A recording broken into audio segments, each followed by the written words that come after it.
Well, hello, boys and girls. It's good to be back here in the forest. Picked a little bit different spot this time.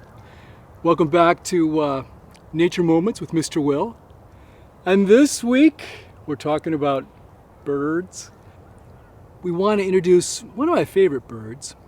It's actually from a family of favorite birds. They're very smart birds. And they're black birds. They kind of make a very common sound, and then they can make some very unique sounds. I'm kind of building it up here to get you all excited. And the birds are part of the corvid family, which includes ravens and blue jays and crows and magpies. They're all very smart. They can figure out, when scientists give them tricks and stuff, they can figure out how to get food in really simple ways, or actually complex ways, but they can simplify it and figure out how to get their food, going through like sometimes 8 different steps to get there.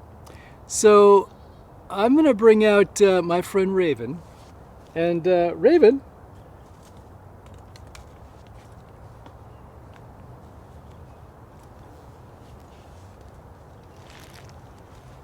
this is Raven. Rock! Well, Raven, how are you? Rock! Rock, rock! Rock, rock! Walk, walk, walk, walk, walk! Rock, rock, rock! That's pretty impressive. You have so many different calls. How many calls do you have? 20! 20 calls. Wow. And can you tell us what they mean? The thing about the corvid family is that they're kind of tricky, and they do play tricks now and then. You do play tricks now and then, don't you?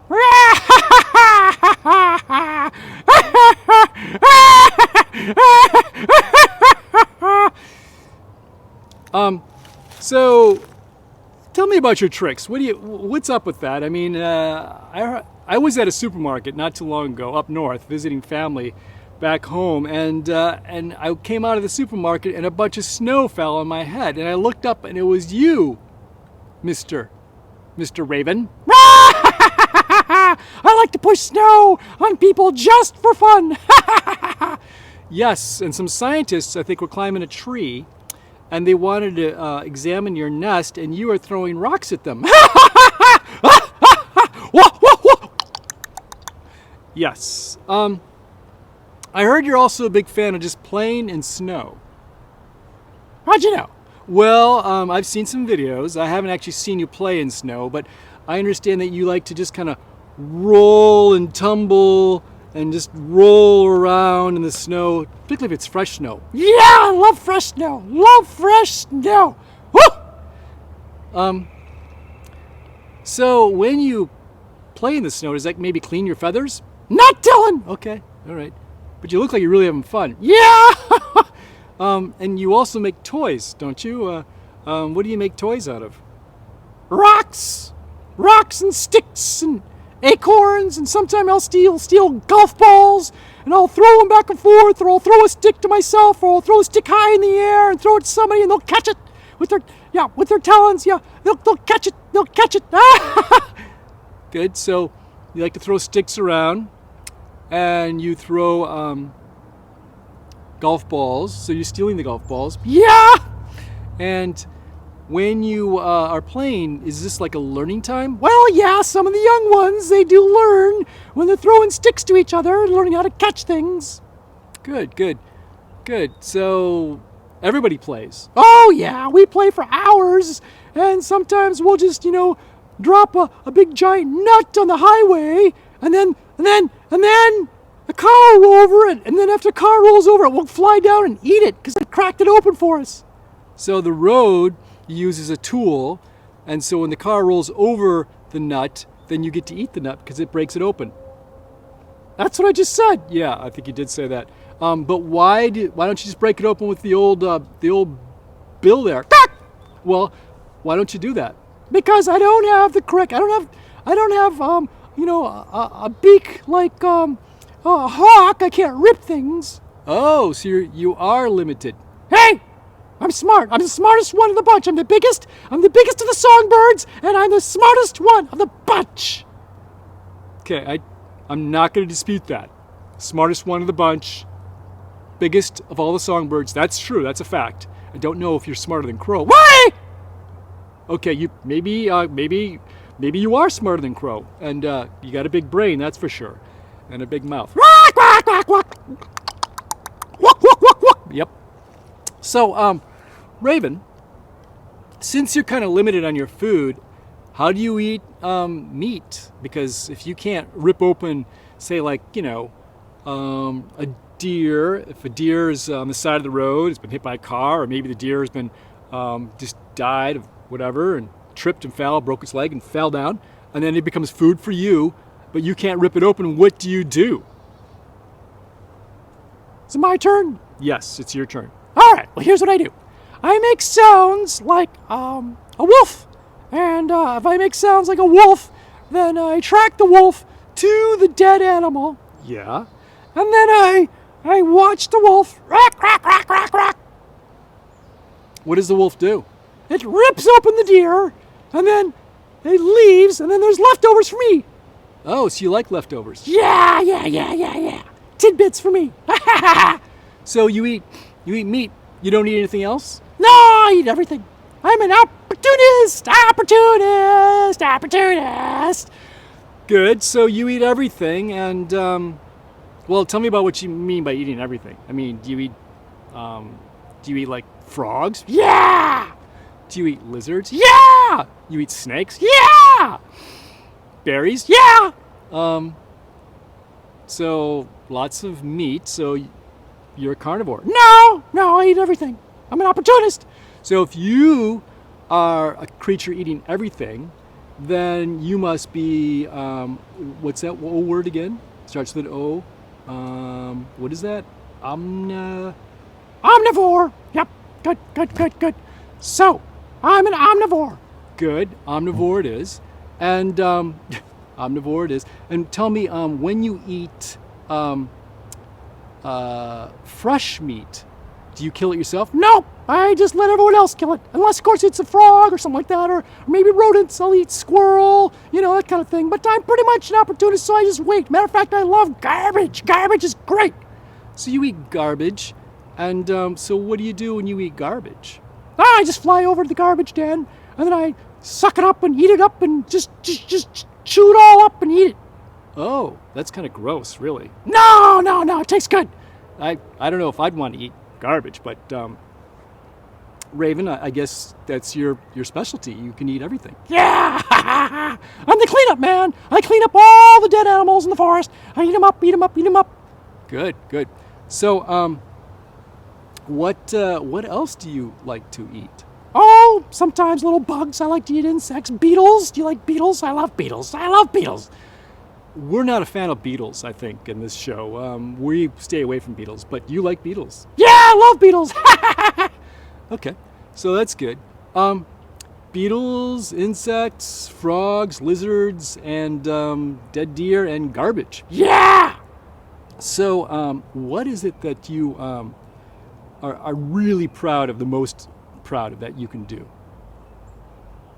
Tricks! I love playing tricks. I tell you, I just can't stop playing tricks. I'll even hide my food on other ravens. Really? So what do you do with your food? You like put it in a special spot? Yeah, I dig up grass. Uh-huh. And then I hide it. Yeah. And then I take it out of there. Oh, why don't you keep hiding it there? Because other ravens are watching me, and when they watch me, they take it. Oh, so you're playing a little hide-and-go-seek game with other ravens. Yeah, because we're always trying to hide each other or hide each other's food. That's good.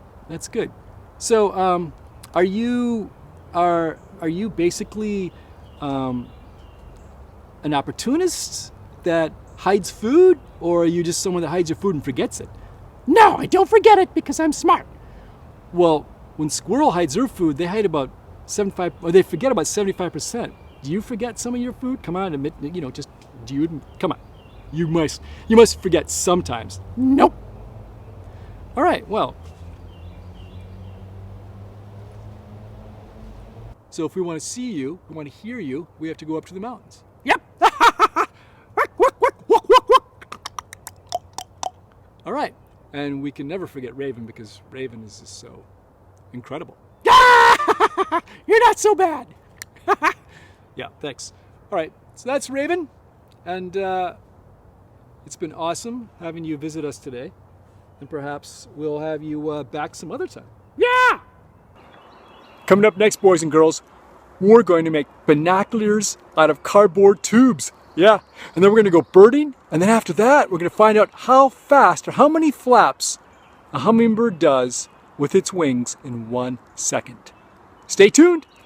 All right, boys and girls, now it's time to make binoculars. Now binoculars, what they do is they help give you focus. Particularly these kind of binoculars, these aren't the fancy schmancy kind you get in the sporting goods store that are hundreds of dollars, and they have special focus, and they'll be able to zoom in and see the bird's little eye and that kind of thing. These are just good for helping you be focused, so when you look up at a tree, you look at a bush, you kind of stay on it.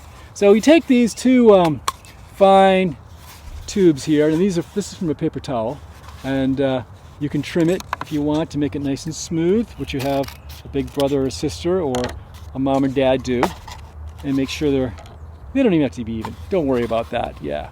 And then we're just going to take some tape,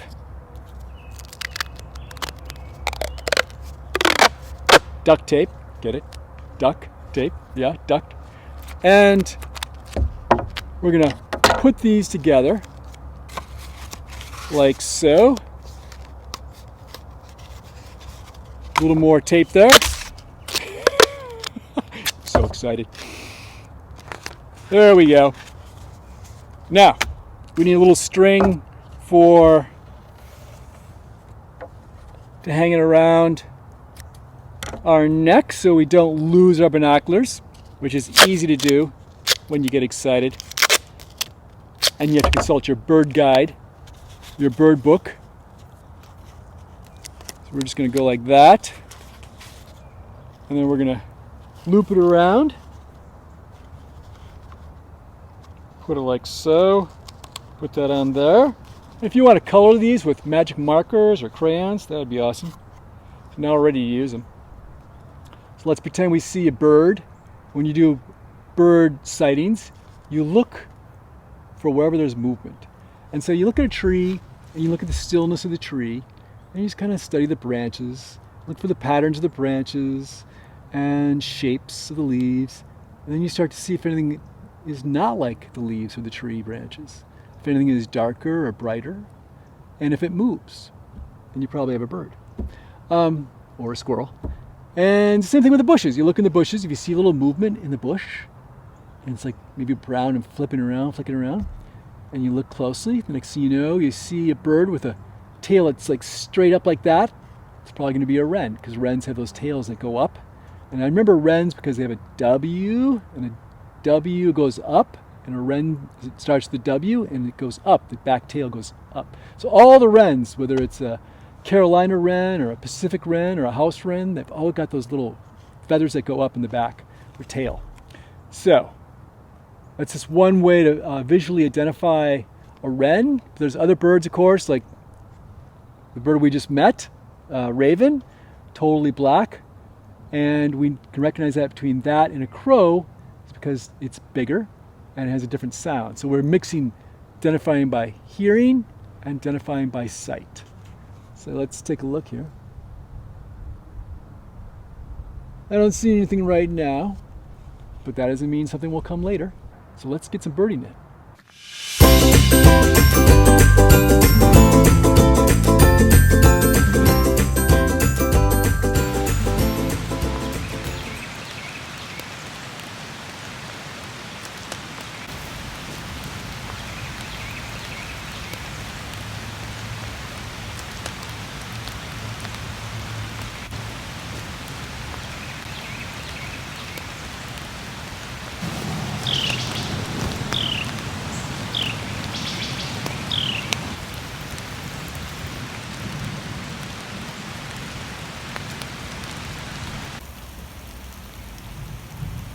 So we're looking at the bushes right now, looking for any kind of movement.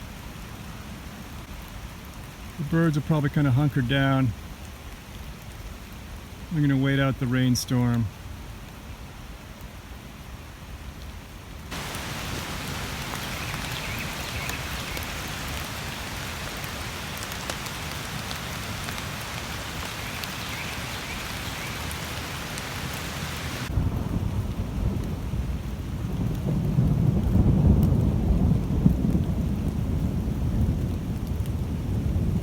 So when we're looking for birds in the forest, we want to look to make sure that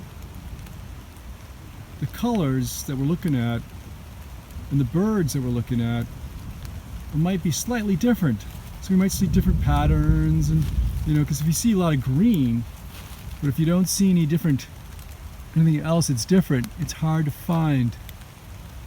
Oh, look at that. When you look at bird's bill here, it looks like a rosette spoonbill.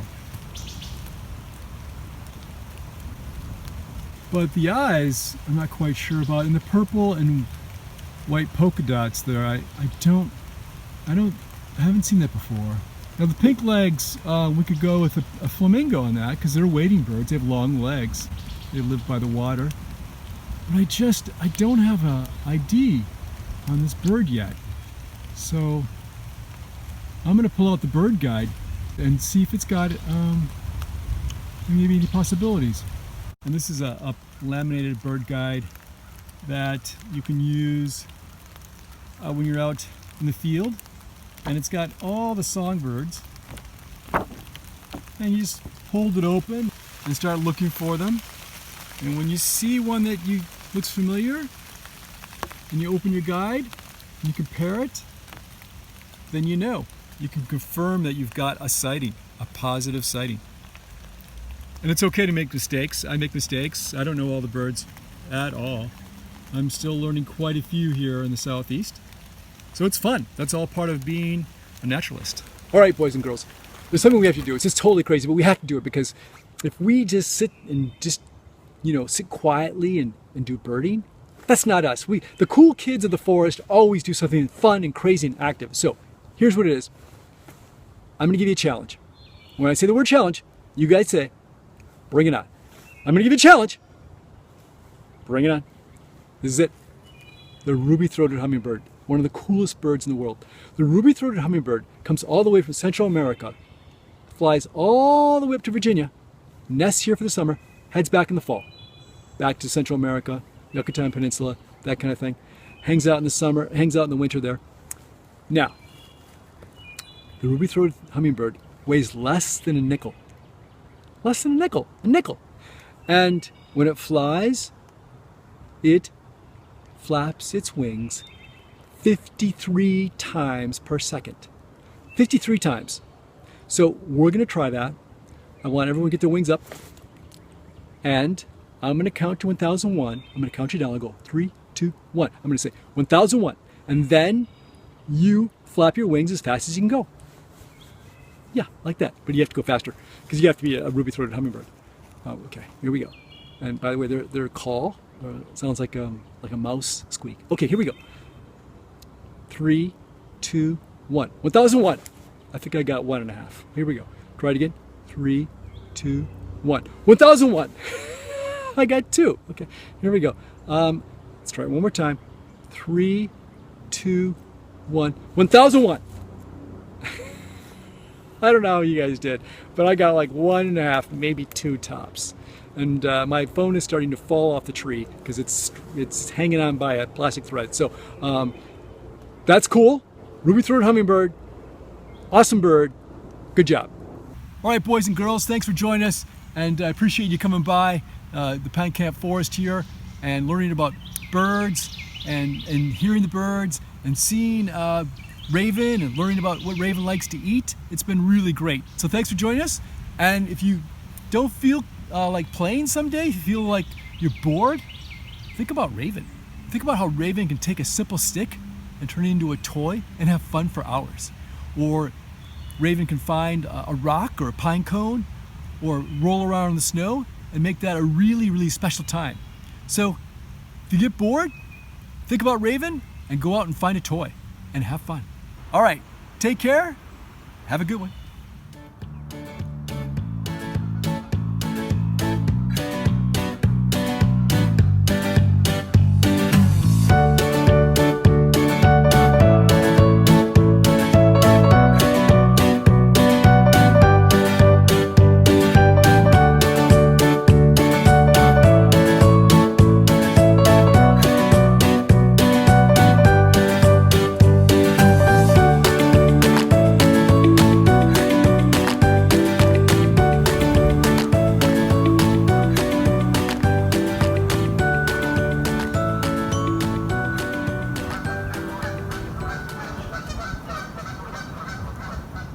did the duck say to the waiter? I don't know. What did the duck say to the waiter? Leave it on my bill. Leave it on your bill. All right, good. Any others? What did the crow put in his thermos? I don't know. What? Coffee. Coffee. That's enough. No, I got one more. No, that's good. One more. Okay. What's it called when it rains ducks and geese? I don't know. Fall weather. Oh, foul weather, like FOWL? Yeah.